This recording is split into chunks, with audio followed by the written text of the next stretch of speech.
Hi, it's Podcast O'Clock here at Budget. My name is Nancy, and it's a pleasure to have you listen in. Well, today's conversation is the Active Citizens Award Special Edition. I'm sure you must have heard about Budget's Active Citizens Award. Yeah, it was held in September. If you've been following us on social media, I'm most certain you got the buzz one way or another. But in case you missed it, well, you should definitely check it out at Budget NG on all social media platforms, or simply visit www.awards.civic.org. Right. So the Active Citizens Award was phenomenal. Budget spotlighted individuals and organizations who are doing tremendous work to promote social equity, good governance, service delivery through projects within Nigeria's civic ecosystem. And on today's episode, we'll be hearing from an incredible person within the space and how her organization's effort has translated into better service delivery for Nigeria and Nigerians. So our guest on this episode is Funke Adeoye. Funke is the Executive Director of Hope Behind Bars Africa, a youth-led organization galvanizing for change in the criminal justice system using service delivery, data, technology adoption, and evidence-based advocacy. Right? We'll be hearing from Funke in a bit. Hello, Funke. How are you doing? I'm doing great. Thank you. Thank you for joining us today. Funke will be joined by Viola Kwaga, a senior research and policy analyst at Budget Foundation. Viola will be filling us in on some of Budget's work as it regards social justice and equity in Nigeria. Viola, how are you? I'm doing fantastic. Great to be here. Thank you for having me. Thank you for joining us. So let's go right into the conversation. Yeah, so Funke, thank you for joining us once again. I know that Hope Behind Bars has been advocating for human rights in Nigeria for years now, and we'd like to know what Hope Behind Bars has done or is doing to improve social equity and justice in Nigeria. So if I'm putting it in forwards, I'll just say, tell us your story. Tell us the story of Hope Behind Bars. Funke. All right, thank you so much, and thank you once again for having me. So, very interesting question. The story of Hope Behind Bars around equity and social justice. Yeah. So when I look at how we started, it actually came from the place of need, the place of seeking justice for people that don't particularly have justice. So I will go straight to telling my story. Several years ago, my dad was arrested and detained, and his rights violated for a crime that he did not commit. He was working at a place where his boss had all the power and all the influence, and he was detained by the police, he and some of his colleagues, just as a way to show influence, right? And it was a very traumatizing time for my family. I was pretty young then. We ended up spending so much money trying to get him out because I was from a very pretty average family, very, very average family, and we didn't have a lawyer in my family at the time. After he got out, he always just used to say one of his kids is going to become a lawyer, and he had 6 kids. And it so happened that my 2 elder ones, did not study law, so I had to go study law because somebody had to become a lawyer to deal with injustice issues and all of that. Yeah, so that's the backstory to how we started. I had a personal experience with the justice system that was really, really terrible. And then when I became a lawyer and I started practicing, I also learned firsthand how the justice system was unfair to the poor. How when you are poor, you are most likely not to get justice. You're most likely not to be able to afford the services of a qualified lawyer. And that there's so many people that are innocent in prison, that have no business being there just because, they are persons of low economic status. So that's the story. That's how we started, to provide access to justice to the undeserved in the society, to provide access to justice to people who come in contact with the criminal justice system. So when we started, we realized that the problem was deeper than we thought. So we had situations whereby we would provide free legal services to people, and when they come out, they don't even have transportation fare to go to their houses. And we had to start, supporting them in some way. And we began to ask ourselves, this place is supposed to be a correctional facility. Why are they not being empowered? Why are they not, why is something not happening to change their life or to change their mindset? So we decided to include access to justice and, just some way of empowering people in prison. So currently, we've provided access to justice to about 300 retrial detainees in Nigeria. And we've also been able to empower women and young men with vocational skills. Some of them we've been able to pay for their exam fees, to write GC, NECO, and all of that thing. Basically, to solve the inequity problem in the system. So what we usually do is we go to meet them where they are. We go to the correctional facilities and then take up the cases. We usually, so the problem is quite vast, right? So we understand that there are so many people that don't have access to justice. There are people on our streets, on our roads, around us. But we believe that the people who majorly would not have access to justice are people who are locked up behind bars. So we go to prison to meet them where they are, take up their cases, provide access to justice to them, and just kind of make the world, a better place for them. For some of them, what took them to prison is an inequity issue, right? So we provide access to justice to people that are innocent and people that are also not innocent. But when we look at the things that take them there, we realize that it's simple things like, so you find someone in prison because they stole food. We had someone once who stole cashew nuts and he was in prison for 2 years. So when you look at those kind of cases, right, you find that it's disproportionate. The crime that was committed is disproportionate to the offense and also disproportionate to the sentence that was given to him. Where someone who stole cashew nuts is given 2 years or spent 2 years awaiting trial, and then someone who stole billions of naira is told to just plead bargain and then he goes scot-free, you know that there is something wrong. So we try to reduce the time that they would ordinarily spend in prison, even if they have committed that offense, and also try to ensure that the root cause of them committing the offense is dealt with by empowering them while they're in prison. Wow, okay. Thank you for sharing that. Thank you for taking us through that journey. I mean, that was really a personal experience. You guys are doing great work so far. Over 300 trial detainees in Nigeria. You've provided justice to them, and it means a lot. I have a question for you on how that has been going. Because going to 5 states, it's a lot. Give or take, it's really a lot. But before I get there, I would like Viola to speak on his perception on the state of social justice in Nigeria. If there's a balance right now in where Nigerian social justice is and where it ought to be. Thank you for that question, Nancy, and wonderful submission from counsel. I think that social justice issues are extremely broad and diverse. And you can refer to economic justice, you can refer to legal, you can refer to a whole, or a combination of the three. But the principal thing is understanding that citizens of a country, citizens of a democratic country, are owed entitlements.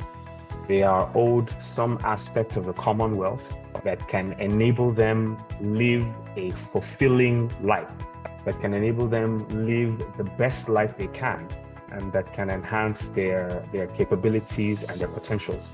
Anything that does not allow for that shows that there is an imbalance somewhere, and there is inequity and inequality and a derogation from their entitlements. So I would say that, for one, Nigeria has battled with trying to find a balance in providing social justice for its citizens from the 60s. So from the emergence of what we know today as Nigeria, there have been problems and challenges with the rate of development and the rate of population growth, for example. So you have large swaths of people who simply do not have access to basic amenities. And this lack of access to these amenities is a form of injustice. I will say here that with entitlements also come responsibilities. So there needs to be, at a broad level, some understanding of how entitlements and responsibilities play a complementary role. And by responsibilities, of course, I mean paying your taxes, being a law-abiding citizen, and what have you. But the inability of the government to provide a level playing field, to provide a secure playing field, is what is perhaps one of the major reasons why Nigeria today is still struggling to provide these entitlements to people, and thereby effectively cutting them off from playing their part or playing their role as citizens in governance. Speaking specifically to the issue of legal justice. It's been a point of interest for scholars, for researchers, for civil society activists, because the function of law is to ensure that a society is orderly. And the emergence of a mass of people interested in ensuring that the Nigerian state is able to be just and fair was one of the reasons why the National Human Rights Commission was given special status as being an institution of government that is on first line charge. So they are going to be given their budgets will be approved, their allocations will be carried out statutorily, just like how you have first line charge for the National Assembly and the National Judicial Council.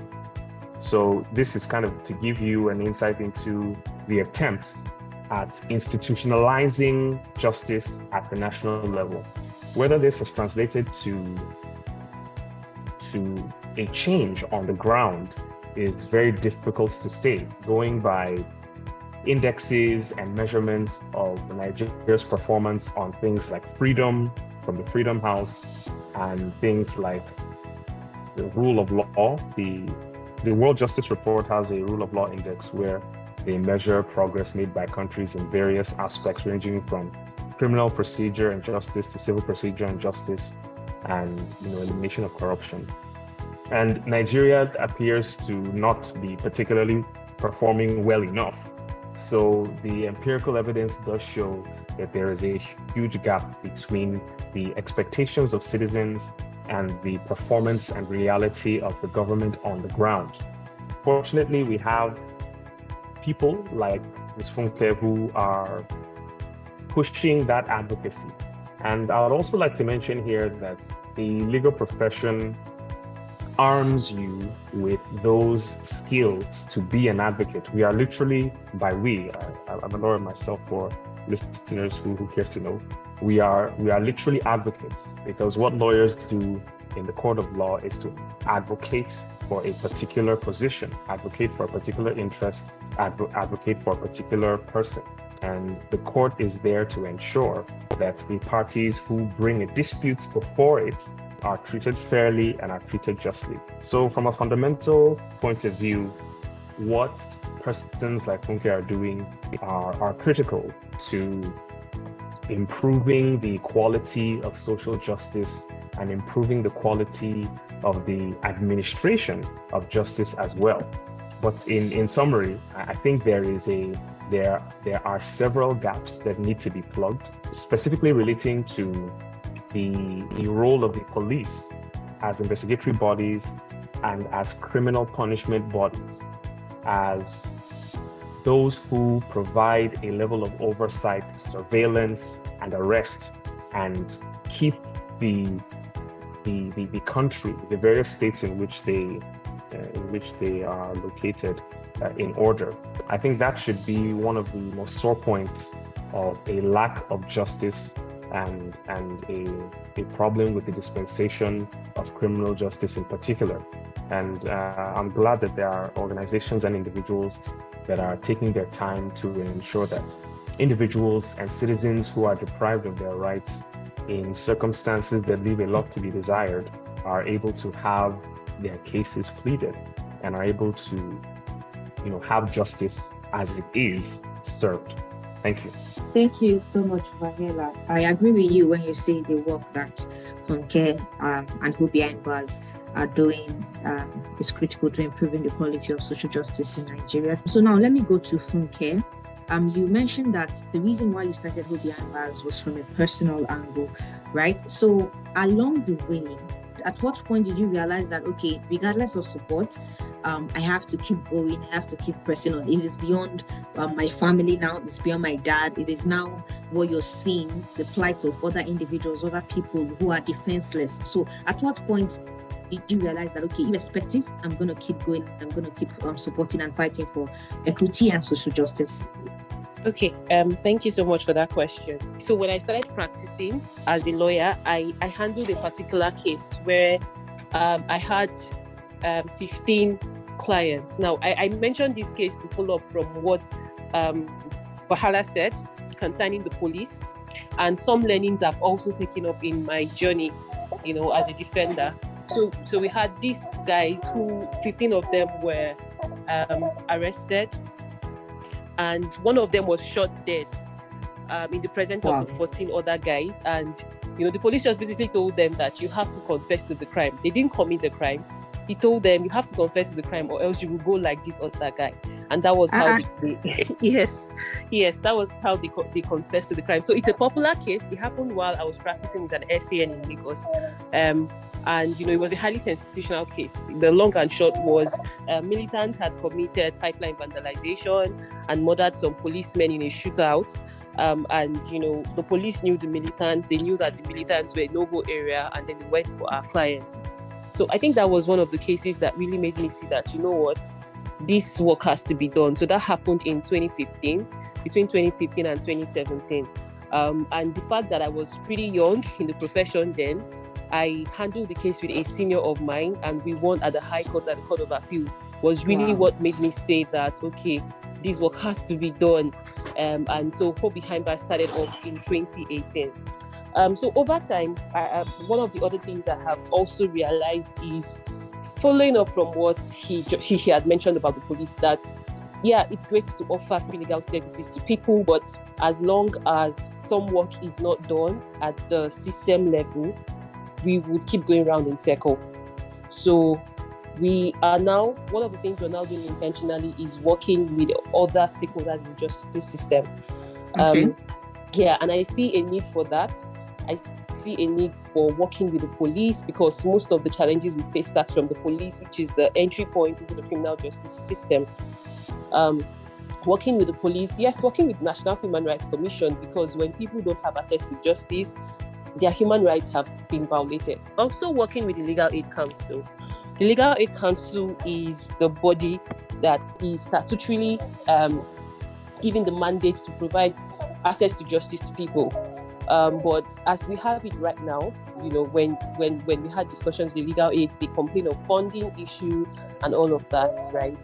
But the legal aid, so for a very long time, the work at Hope Behind Bars was funded by me, because funders would usually not fund access to justice work. They would usually not fund legal services. So they would fund other types of advocacy efforts, but not legal services. So we've been the one bootstrapping and funding and all of that. From the beginning. Yes, from the beginning, up until now, to be very candid. Wow. But the realization that we're able to change people's life, when you read through some of the stories that we have shared on our social media, we see people that ordinarily had lost all hope, and then we just do something small, like provide free legal services. It might just even be one court appearance, and that's the funny thing, that it might not take 1, 2, 3 years to get these people out and then get them back on track, living a better life, but it changes everything for them. So that's one of the things that keeps us going, that keeps me going, that keeps me saying that so this is not just going to be all about my family, this will be all about the common good. So I think that's what keeps me going. And also the fact that now we are not just doing service delivery work, we're trying to change the system holistically. We have learnings. The learnings from the over 300 persons that we've been able to provide services for, it has helped strengthen our advocacy work. So now we have evidence-based advocacy to push for certain reforms. And also to say that I would say Nigeria has a very great legal framework when it comes to administration of criminal justice. In terms of our Administration of Criminal Justice Act and the Administration of Criminal Justice Law in the 28 states that have domesticated them, we have great legal framework. The framework allows for judicial monitoring of cases and, just helping to decongest the prison. But someone needs to stand behind implementing it. So that's where we come in. That's where other CSOs that are doing the kind of work that we do comes in, to ensure that, the government doesn't just have these laws and the laws are just there. Somebody has to do something to ensure that the laws are working. So these are the things that actually keeps me going. To say that we are not where we used to be. I don't know. I often just like saying this, that we are not where we used to be.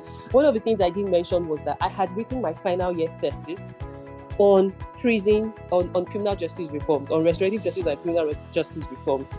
That was in 2012, yes. And I know what the statistics were at the time. I know what the laws were.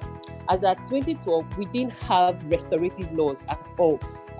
We had a criminal law of Lagos State that was a bit restorative, but we didn't have the ACJA, right? We didn't have the Nigerian Correctional Service Act that is very, very corrective in nature. So this is something that has been a part of me for as long as I can remember. I see that we're not where we used to be, right? But there is so much work to be done. And that's what keeps me going. That's what keeps us, doing this work. And we'll continue to do it as long as, until we see what we want to see. Thank you very much. I wanted to even ask you about the police, because what led to NSAS movement was actually police and their brutality and the way they just manipulate and turn things around. So I'm coming to that. I think that will be part of your challenges. I want to know how the police force, because like you mentioned, they're part of the stakeholders for Hope Behind Bars. You mentioned working with the police, the Human Rights Commission, the Legal Aid Council. So I want to know if you have had any experiences with the police in hampering what Hope Behind Bars are doing. Okay, so our work involves interfacing with the police every other day, right? And so we have a plethora of experiences with them, which is not always favorable. Because first off, when a client is, if someone is arrested, for the people that we meet at the point of detention at the police cells, right? When we go to the police station, when the police is a lawyer, there is already a problem, because prior to a lawyer coming in, you're probably asking for bribe from our clients. And then the lawyer comes and looks as if the lawyer wants to take away their food. So that's where the first problem starts from. Now, the second problem starts from the fact that they usually don't understand the rules of engagement when it comes to what the law says. And I'm speaking for areas where, for areas like Kano, Edo State, where we work. So we're currently in 5 states, like I mentioned: Abuja, Kano, Edo, Nasarawa, and Niger. And would often have that runoff with the police. Now, in all these states that I mentioned, the ACJ has been domesticated there. That's the Administration of Criminal Justice Act. We often run into problems with them with respect to their understanding of what the law says, with respect to even their understanding of the provisions of the Police Act, of the new Police Act, which was enacted in 2020. For instance, the Police Act says that you cannot arrest someone in lieu of another person, right? Before, if you are somebody's sister can be arrested in lieu of the person who committed the crime. Now the Police Act says no, that's no longer allowed. But this still happens, right? We still see this kind of situation in places like, outside of Abuja. It's a whole lot of back and forth trying to explain or teach someone who is supposed to know what the law says. It's always a whole lot of back and forth and a whole lot of time wasting. It's also a whole lot of trying to orientate the public. So this question about police has to do with the police and also has to do with the public, our beneficiaries. The fact that some of our beneficiaries would rather believe the words of a police over the words of their lawyer. Let me give a particular example. So we had someone who was in prison for about 2 years, and in the course of, so we came in after he had spent about 2 years in prison, and after we came in, we found out that he had sort of like bribed the police a couple of times. The police kept telling him that we were going to get him out. The matter was already at the stage of trial. At the stage of trial, no police can help you, right? Yes. And we did everything we could, to assure him that don't worry, we got you and all of that. But right behind our back, somehow the police were able to get through to him, and they gave the police some money, and somehow they were able to get him out. Now, this is something that would have still happened if they had allowed us to do our jobs. So the other issue we have is the fear the beneficiaries or the fear the public has for the police, and the belief that, okay, the police is going to help you over against the defense lawyer. So where the defense lawyers, for us, we want to do it the right way, and it might take a little bit of time, but the police is telling you, oh, bring so amount of money, blah blah blah. we're going to get you out. And you don't want to know the kind of money these guys ask for from people that don't have jobs and all of that. We're talking like 400, 500,000 and all of that. So Wow. it's a whole lot of challenge with the police, understanding what the law says about their role. Also, the fact that we have a major challenge with state security accountability. Now, what do I mean by that? Over time, we've had policemen who have engaged in violations of human rights and all of that. And it's really hard when there is no consequence mechanism. What do I mean by consequence mechanism? They don't see that this is what, so this person can be deterred, for carrying out this action. They are not, there is a body, there's a police service commission that is supposed to look into petitions relating to violations by police officers and all of that. But there is really nothing. There is nothing on ground to show that, okay, if you commit this offense, this is what would happen to you. And we filed a fundamental human rights action against the police one time in 2017. No, not 2017, 2018. And what happened? They had filed an action against someone, and his file was missing. The state police, for like a year or two, they just practically abandoned, our clients there. And we filed a fundamental human rights action and sued for damages, hoping that maybe the damages was going to deter the police. We asked for 10 million naira, and the judge gave us 400k. 400k in damages for wasting a man's life for 2 years. But it did not even end at the 400k. There was also the challenge of enforcing the judgment. So this, for me, is also another issue with the consequence mechanism, that in Nigeria, by virtue of Section 84 of the Sheriffs and Civil Procedure Act, for you to enforce a judgment against the state, you need the permission of the state to enforce that judgment. That again falls, some of the problems you have in terms of not being able to hold the state to account, when they violate the rights of persons and all of that. So it's all a whole lot. Again, I still think that there are places in the legislations that we currently have that we can use to address some of these gaps. But then, the gaps like what the enforcement of judgment against state actors, like this Section 84 that I just mentioned, that also needs to be dealt with. Yeah, something like that needs to be dealt with. Thank you so much. Thank you for that. That was quite detailed. So now let's switch over to Vahela.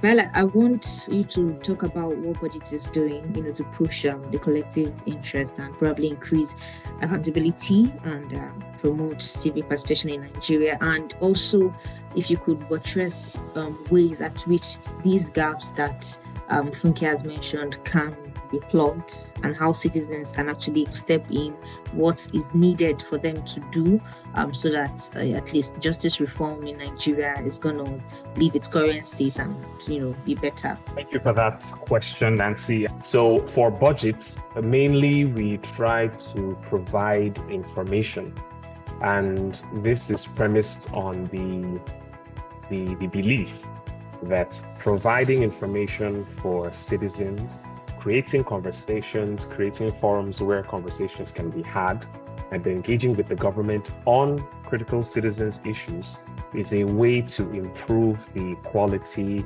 of governance and the government, because that belief rests on the idea that when people are empowered with information, they will tend to act in their own interests, ask questions, and ensure that governance and government is carried out in the interest of citizens.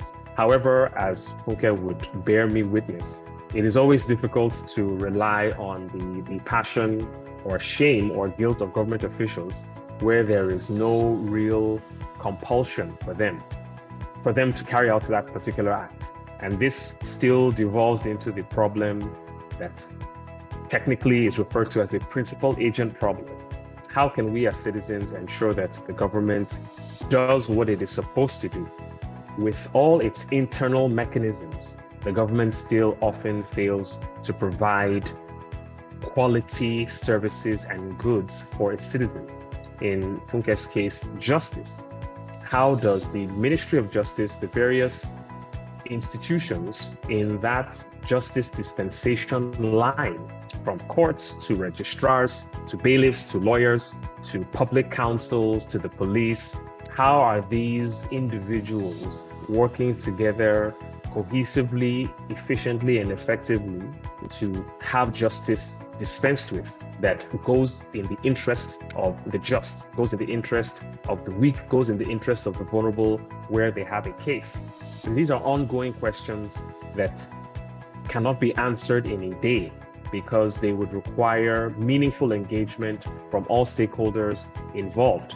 But as an advocacy organization, as a civic engagement organization, Budget and organizations like Funke's are in that seat that can drive conversation, that can drive change, that can seek for the transformation of a particular context, or even the life of a particular individual, and use those as examples for the government to see that governance can be improved and can be acted upon through collaboration with civil society organizations.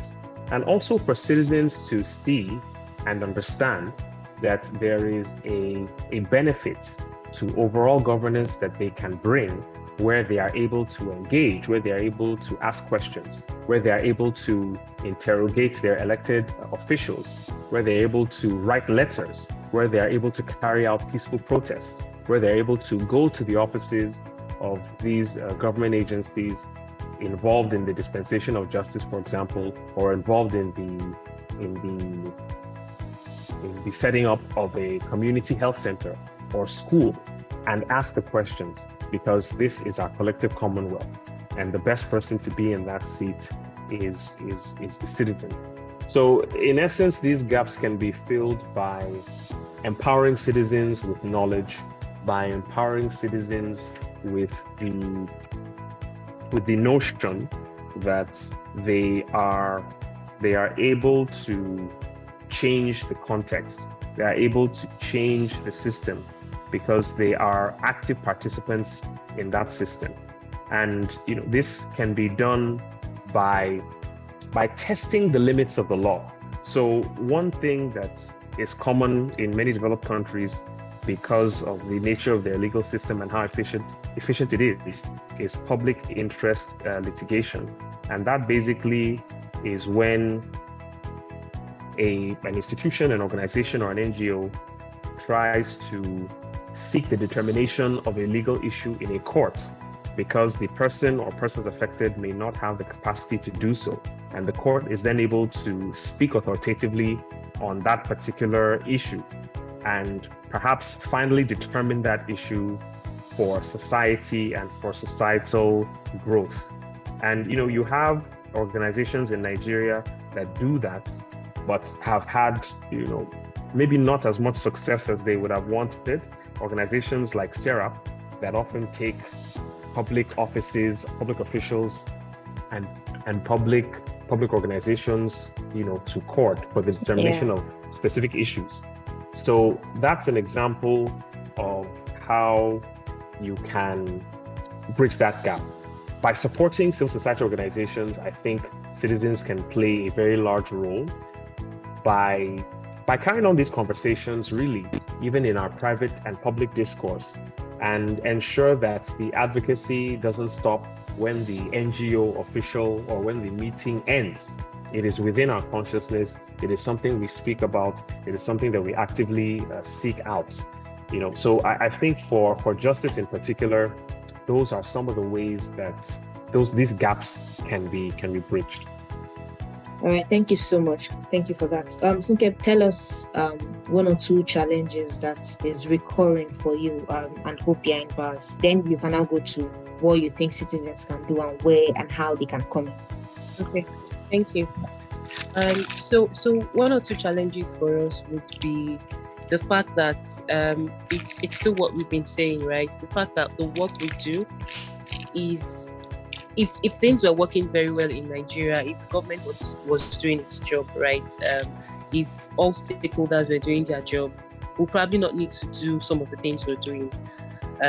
So what we're doing is providing an amenity for citizens, or providing a service for citizens that the government should ordinarily be providing. Our work doesn't stop at providing the service. Our work stops or starts at ensuring system change. So I think it's a major challenge, because we could continue providing services, free legal service, for as long as possible. If the government doesn't do what it needs to do, if the government doesn't sit on its mandate, we'll just be going around in circle. So, okay. It's really challenging, because the least we can do is advocate, provide service delivery, try to push for implementation of laws. We cannot force the government to act. We cannot give them the political will to do their job. That's it. They need to have it. Yes, they need to have the political will. They need to be seen to want to create that social justice and equity and all of that. So that's the first thing. The fact that we need, for us to say we have seen real change, like real-time system change, the government needs to be able to come in. A second challenge I would say is, I don't want to talk about the challenge of funding, because to a very large extent we have Nigerians, and this also, I'm tying this to the other question about what citizens can do. The fact that at Hope Behind Bars we have been able to harness the strength and the skills of well-meaning Nigerian lawyers. So we don't have to pay, or we don't have to start thinking of funding, because we have Nigerian lawyers across the states where we work, who provide services for free. Yes. Yeah. So in terms of what citizens can do, right? Yeah. Following from what Hala said, use the information that is presented to them to get the government to act, to hold the government accountable, and also to find how to occupy their role or their places, take up their role as in the office of the citizen. And so for us, we have lawyers, who provide these services for free. They're not paid, while still doing their own job. That's an addition, or that's something citizens can do using the information that 70% of persons behind bars are waiting trial. That's a problem. What can we do about it? Right. So that's one of the things I would say citizens can do. We, as citizens, mustn't shy away from working in areas where we can create change. The police, we keep talking about the police. The police recruitment is currently ongoing. People can decide that, okay, I want to go work with the police and see what I can change about the system, right? And not just stand outside and point fingers and criticize and all of that. So since you've got it, why not go inside and see how you can create change from the inside out? That's one of it. Another thing I would say is the place of not leaving the work for organizations such as ours, right? At times you hear people say on Twitter and on social media that, what are NGOs doing about this thing? What are CSOs doing about this thing? But we need to get to understand that it's not just the NGOs. The NGOs are not doing it for their pocket or for themselves. They are doing it for the citizens, right? So yes, we have citizens who are able to join us in this effort, like the lawyers I said work with me and all. But we also need to keep orientating, many more citizens to understand that everybody needs to take their place. And I think things have actually changed since EndSARS protest. EndSARS protest has positively affected, citizen engagement. People now know that they can, they can go out on the streets and the government will start to change. Yes. Yeah, demand it, right? So it's important that, we keep up that momentum in the way that we want history to be proud of us.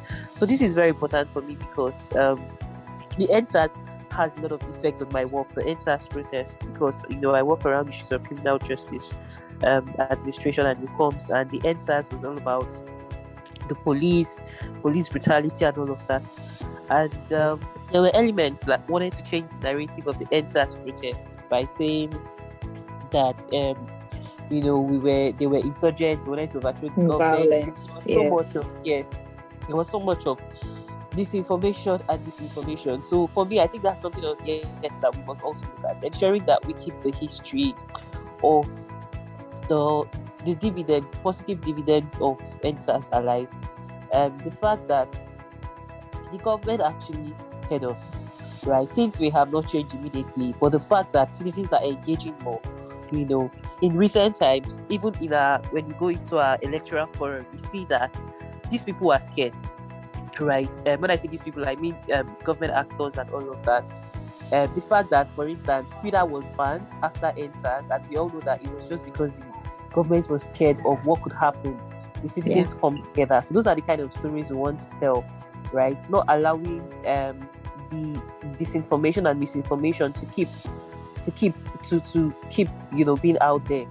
And yes, we'll keep hearing those stories, those the narrative that wants to be pushed by the state actors, but it's for us to tell our own story that, okay, this is what happened, that this is what we were able to achieve, and just keep pushing until we see what we want to achieve. Thank you so much for that, Funke. Thank you so much. Vahela, closing words from you. I believe that there is a huge potential for social change to occur when citizens are aware of the power in their collective action. And it's apt that, Ms. Funke mentioned that NSARS was a turning point for her. As a lawyer myself, I always try to let people know that it is not unjust to protest, as long as you are doing so safely, as long as you are doing so legally. You have every fundamental right.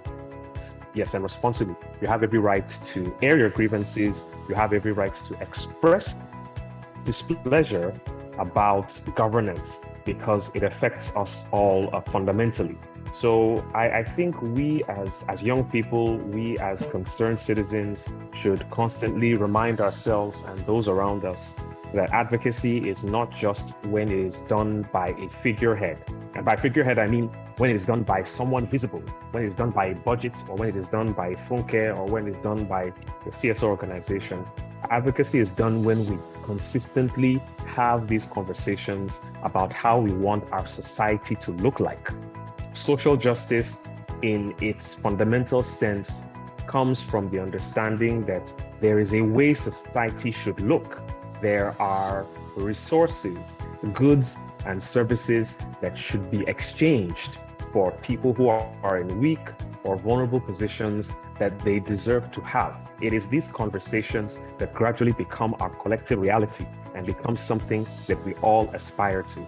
So I think I'd like to end on that note. Thank you so much, Funke. Thank you, Viola. It was good to hear from you both. Thank you so much. Yes, and that was Viola Kwa, the Senior Research and Policy Analyst at Budget Foundation, and Funke Adeoye. Funke is the Executive Director, Hope Behind Bars Africa. They've been galvanizing for citizens' rights, human rights advocacy, and social justice and equity in Nigeria. The conversation is to reflect on the progress that we have made as civil society organizations and as citizens. It takes a lot of effort to do good work here, but when people do good work, they want to be seen, and it is beyond that. It is beyond you. It is beyond yourself. You have to come together and with one voice demand accountability from the government. And to demand this accountability, you have to keep up the momentum, use the information that are available to you. Budgets will continue to provide this information in the hope to further create a swirl of collective actions among collaborators, organizations, and citizens. So as citizens, we must ask ourselves, what is our role? What is your role as citizens? What intentional effort have you made to enhance social justice and equity in Nigeria? Ask yourself, how am I contributing to the objective of effective service delivery in Nigeria? Yeah. Now take a moment to reflect and answer these questions, and I'll see you in the next episode. I am Nancy. Bye for now.